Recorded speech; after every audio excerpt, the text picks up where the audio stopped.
bonsoir à tous. Merci de vous informer sur RTI 1. Le Premier ministre Robert Begré-Mombé était ce matin dans la commune d'Adjamé. Il a procédé au lancement officiel des journées portes ouvertes du guichet unique du développement des PME. Alexis Odrago. Une plateforme unique pour trouver les ressources indispensables au financement et à l'accompagnement des entrepreneurs. Voilà l'essence du GUD PME, le guichet unique de développement des entreprises. Quand il s'agit d'entreprendre, les jeunes font principalement face à un obstacle majeur, le manque de capital initial nécessaire pour créer leur entreprise et subvenir à leurs besoins jusqu'à ce que cette entreprise devienne rentable. Il incombe à l'État de créer un environnement favorable à l'épanouissement de ces PME. Le GUD PME vient ainsi apporter une réponse concrète à cette nécessité d'encadrement et d'accompagnement pour les entreprises. La holding a en son sein 2 entités, dont une en charge de l'encadrement technique et l'autre en charge du financement. La première est Côte d'Ivoire PME, qui offre des services d'accompagnement aux entreprises. La seconde est la Société de garantie de crédit aux PME, SGPME. Elle agit comme effet de levier sur les crédits bancaires avec des garanties partielles de portefeuille et des garanties individuelles. Nos cibles prioritaires sont les PME vertes, les femmes et les jeunes entrepreneurs et l'innovation. Avec le GUD PME, l'agence Côte d'Ivoire Export lance aussi son programme.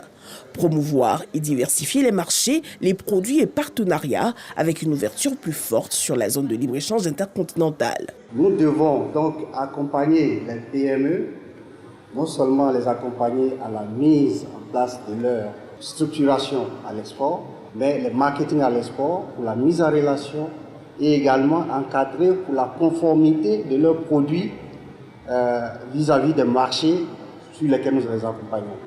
Au nombre des partenaires, le directeur régional de la Société financière internationale, Olivier Buya, félicite le gouvernement pour ce guichet qui permettra d'avoir un interlocuteur unique pour les besoins des PME. Nous allons travailler à ce que ces financements mis à la disposition de nos clients du secteur financier puissent bénéficier aux PME qui auront bénéficié de l'accompagnement du GUD. Et le gouvernement compte bien aller plus loin. Assurément, le GUD PME est l'outil opérationnel dans le secteur privé. En général, l'écosystème des start-up, des TPE, des PME, des ETI, en particulier, avait besoin pour accélérer son développement et renforcer sa contribution à la création de richesses et d'emplois. Des appuis conséquents seront accordés aux entreprises en termes de garantie pour leur permettre de mobiliser les financements nécessaires auprès des structures financières. Pour le Premier ministre, il est important que le GUD PME interagisse efficacement avec l'écosystème dans lequel il fait son entrée. Je suis persuadé qu'avec les différentes expertises des dirigeants du GUD PME et l'engagement de l'ensemble du personnel et de toutes les parties prenantes, le GUD PME deviendra, dans les prochaines années, une structure de référence très performante au service du développement des PME, afin de permettre à celles-ci de contribuer significativement à la création d'emplois durables et à une croissance inclusive.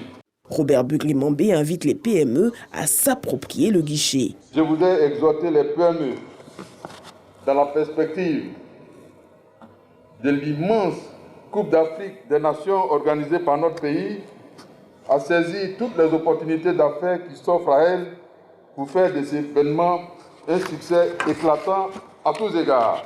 Notons qu'à terme, le GUD PME ouvrira plusieurs bureaux dans les régions du pays. La Direction générale du Trésor et de la comptabilité publique ouvre une campagne nationale. Il s'agit de sensibiliser pour la promotion de la bancarisation. L'édition 2023 concerne les régions de l'Agné-Bichiassa, du Cavali et du Tchologo. Les travaux de la revue annuelle 2023 du commerce extérieur ivoirien se déroulent à Abidjan.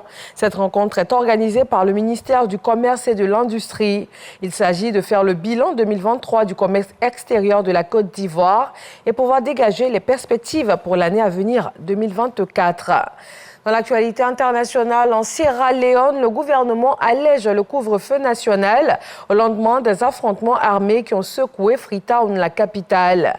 Des inconnus ont attaqué des casernes, une armurerie et libéré des prisonniers hier 26 novembre. Le bilan fait état de 13 morts dans les rangs des membres de l'armée. Le couvre-feu reprend de 21h à 6h du matin jusqu'à nouvel ordre. Et puis la trêve entre Israël et le Hamas s'est prolongée de 2 jours. De nouvelles libérations d'otages et de prisonniers palestiniens sont attendues ce lundi. Le secrétaire général de l'ONU, Antonio Guterres, plaide pour la poursuite du dialogue et une solution à 2 États.